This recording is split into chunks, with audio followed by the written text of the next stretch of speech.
Assalamualaikum warahmatullahi wabarakatuh. Perkenalkan, nama saya Suhardi dengan NPM 2011080 semester 4 kelas BKPIE. Di sini saya akan menjelaskan materi konseling multikultural respectful. Yang pertama, konseling multikultural. Konseling multikultural dikenal juga dengan konseling lintas budaya. Mempunyai arti suatu hubungan konseling yang terdiri dari dua peserta atau lebih, berbeda dalam latar belakang budaya, nilai-nilai, dan gaya hidup. Yang kedua, respectful merupakan pendekatan yang digunakan untuk asesmen dan konseling yang melihat secara luas dan mendalam pada multikulturalisme, keragaman, dan konteks sosial. Model komprehensif ini memberikan 10 faktor yang mewakili berbagai hal penting dalam multikulturalisme. 10 faktor yang menjadi pertimbangan multikultural counseling. Yang pertama itu religious spiritual identity. Dalam proses konseling perlu memperhatikan tentang apakah klien memiliki identitas ini, sejauh apa faktor tersebut terdapat sikap tingkah laku dan pengalaman hidupnya.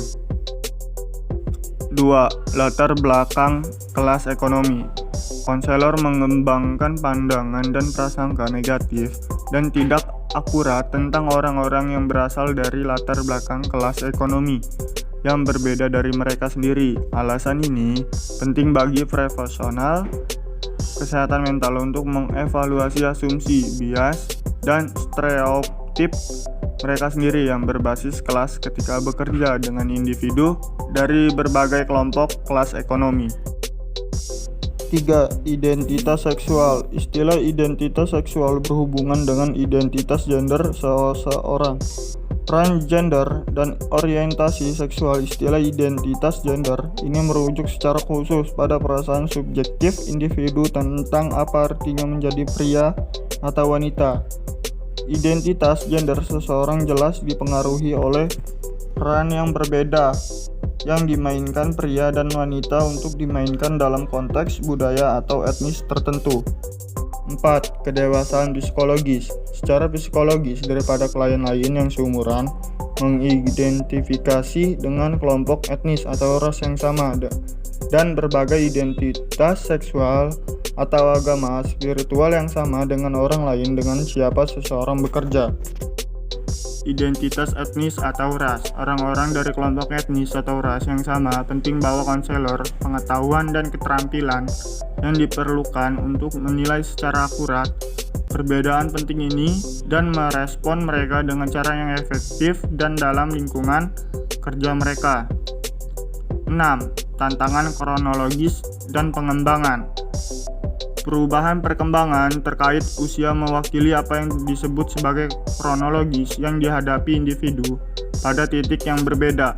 Perubahan spesifik yang individu berkembang sejak bayi hingga dewasa meliputi pertumbuhan fisik, perubahan tumbuh dan urutan pengembangan keterampilan motorik, munculnya kognitif yang berbeda, misalnya perkembangan persepsi, bahasa, pembelajaran, jenis keterampilan berpikir lainnya.